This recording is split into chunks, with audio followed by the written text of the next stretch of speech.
Hey y'all, welcome back to another episode of McMaster's Chronicles. We are talking again about our abusive pastor's playbook, more things that they would use repetitively to keep us in submission to them and keep us in fear and keep us to where we thought that there was literally nowhere else to be or go, and that the only path was to follow them.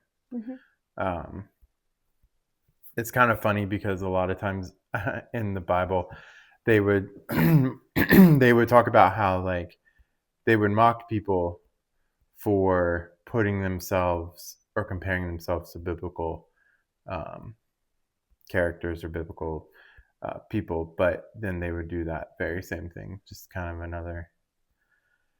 They would put themselves into the positions of biblical people, but then they would also call you biblical characters. They would say, you're just like this person.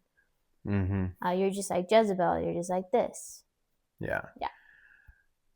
So I know one of the things that they talked about, it's probably not like a super well-known passage, but it's something they would use a lot of. And I know you can go through the story, but basically the topic is the sons of Korah. They would use, but we'll give a little bit of a background about who they were, who Korah was, and then why. So basically, it comes from the rebellion of Korah, which is in Numbers 16. And basically, these people, were going against Moses and Aaron and saying that Moses and Aaron weren't really godly leaders, weren't really doing what God wanted. They wanted to lead. They wanted to have a role in that. And so basically, it was proposed that they would offer up incense or like a sacrifice. And so basically, God struck them down. The ground opened up. So here we have the introduction of fear in the story of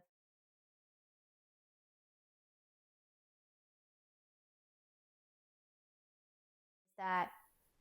If the leaders in the place that we were in, the church, which is really a cult we were in, they were putting themselves in the position of God's authority and like having like the power. I got the power, and having the power to, call on God and all that, Because the thing in the story was that Moses basically prayed and said that if I'm not really a called man of God, then let things be as they are. But if I am, let the ground open up and take them, and it did. And so then it was like, basically saying that if you rejected the men of God, if you didn't follow them, and they were, and the leaders, they're like, they would refer to themselves as the men of God all the time. Yeah. And they would refer to themselves as being anointed. And so it's kind of like you cannot question authority. So again, that theme of not questioning, and if you do, then you're challenging God. And then if you challenge God, then you die. And it's pretty much, an extreme form. So that was the rebellion of Korah. Well, often what one of these leaders talks about is the sons of Korah. So in the rebellion, the children were actually spared. And so they end up becoming psalmists and worship leaders in the house of the Lord. And so these are the people kind of where the leaders would draw a parallel between the people that rebelled and left the organization prior. Those were the rebellion of Korah. That was the rebellion of Korah. And I think a lot of it too was because, and I don't know if this is completely true, but it seems like it was because a lot of the people that had left prior were the parents, were the older people. It was the parents, the older people. Korah, the adults that had left, They were but just then rebels. all They the children that were still in the church were the sons of Korah, who were, because the sons of Korah and Korah, they were like basically took care of things. They became part of it. They took care of the sanctuary. They took care of all that stuff and were part of the ministry. And so I think that they were making that connection that the parents were Korah. Yeah. And they were the ones that God was going to judge. And then the sons of Korah, everybody that was still in there, were the ones that God was going to bless. And and it was kind of like, if you love God, then you're going to serve. And so this is kind of, again, where they would get you to buy in more, because you want to please God. You want to be pleasing to God. You want to worship God. And so you want to be the sons of Korah in their retelling of the story. You want to be the sons of Korah. You want to serve. And so it would be a double whammy of, I don't want to be like the people who've left. And it would also be like, I want to serve God. And so often the sons of Korah is brought up of just basically to like make the people in there. It usually happens, because I think this even happened pretty soon after we left the church. For sure it did. It happens to make the people in there feel like they are the good ones. They are doing right. And they always would villainize anybody that left. So it's like they're villainizing the people that left, making them out to be really bad, making themselves to be these godly chosen people, just like Aaron and Moses, and then making everybody that's left be like, y'all are so good, your Lord's going to bless you because you are following us in the church. But so that makes the people that are still in there feel like, okay, yes, I don't want to die, I don't want to be swallowed up, I don't want to be like the bad person against God. But then it's also, at the same time, it's like, oh, I'm like, you kind of want to do more. You feel like more like motivated. It's like a buy-in. They want you to buy in more motivated to follow everything they say, to do the things to grow the church and stuff like that. And because they use people that are really saved in there, they use their heart and their passion, affection to get them to do the things that they want. So it's really a twisting of what that scripture is really about, because I mean, that scripture is true and they used it for their own gain instead of what it's meant for. So the main issues, well, there's several issues, but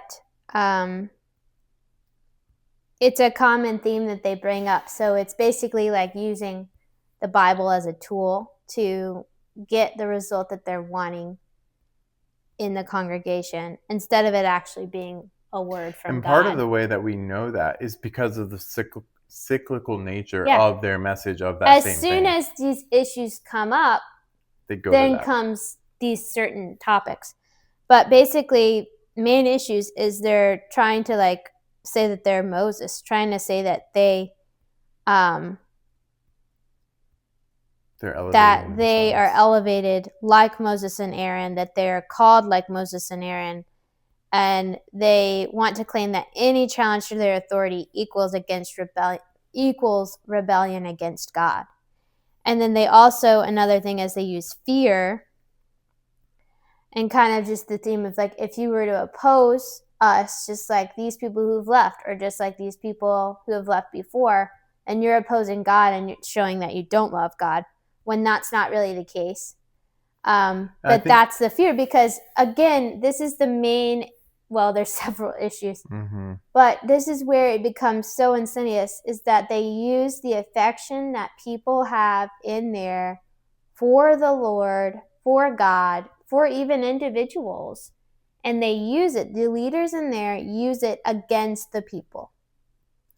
And I think an important, and we may have talked about this before, but an important topic that you just said is the anything against them means that we're against God.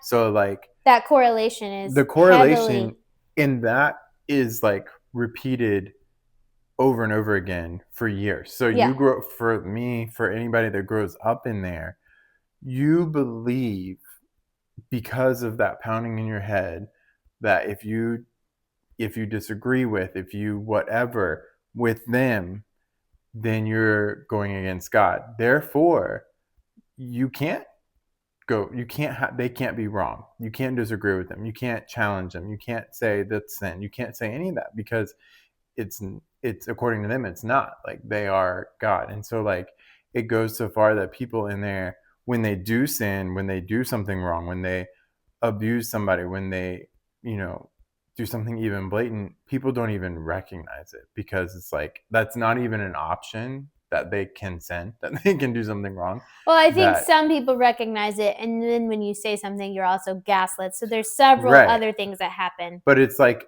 for a lot of people, like people as close to the leaders as I was in my family, you can't, like, it like goes over your head in the sense of like, that's not even an option that they're wrong. So it takes more of like a reality check. That's why it took so long for me to really come to terms with it, because it challenged the very like essence of what I believed for my entire life. Like, this person is right. Yeah. He is God's voice and he can do no wrong, basically. And it's just like really bad. Yeah. And here's why it's not biblical as well, is that the result is not biblical. So, like, in scripture, it warns in Ezekiel 34, in Jeremiah 23, in other passages, that there are false shepherds. And so how do you know, like, it's not like just because you claim to be a pastor, just because you claim doesn't mean you are.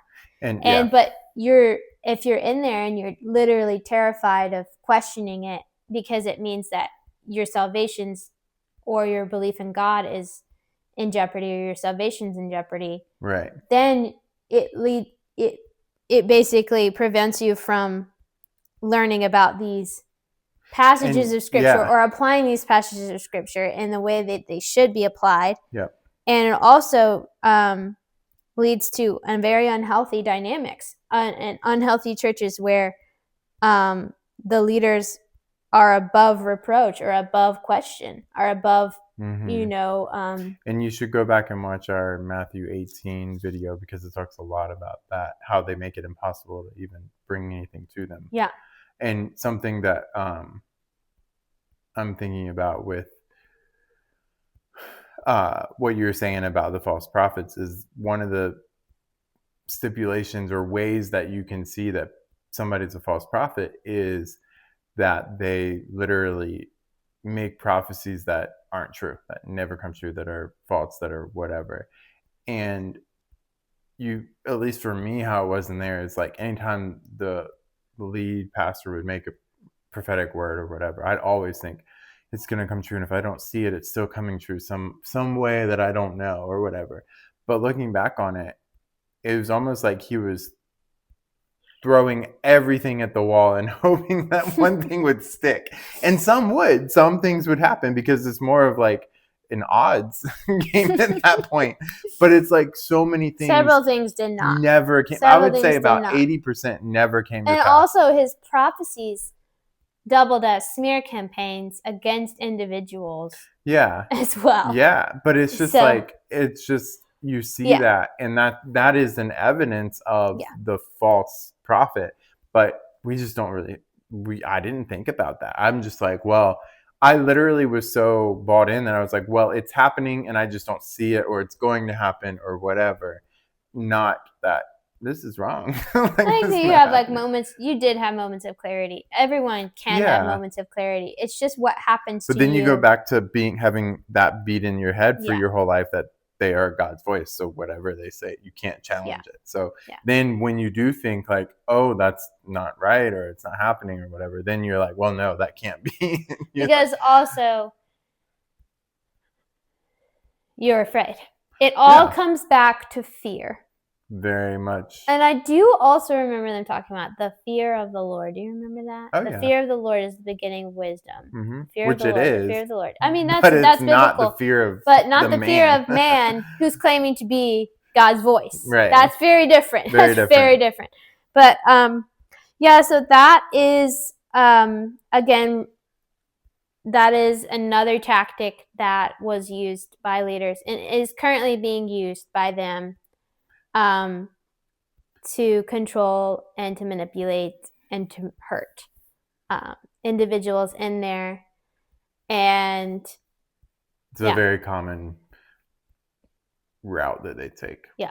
So, but if you're seeing anything, if you're in there and you realize what we're saying and you've seen these patterns, or if you're in a different organization or church and you see something like this that's being used, where you see all the red flags about what the leaders are saying, but then they're using this to make you feel like you're bad if you question them. You're a rebel. The earth is going to open up. You're and not if it's saved. elevating them to be in this like super high position, and they're the ones elevating themselves, and they're the ones like declaring all this stuff, and that's a really bad. And you have to apologize to them for things you really didn't do or didn't, don't need to apologize to them for. They turn common, like it could be the Lord showing you something,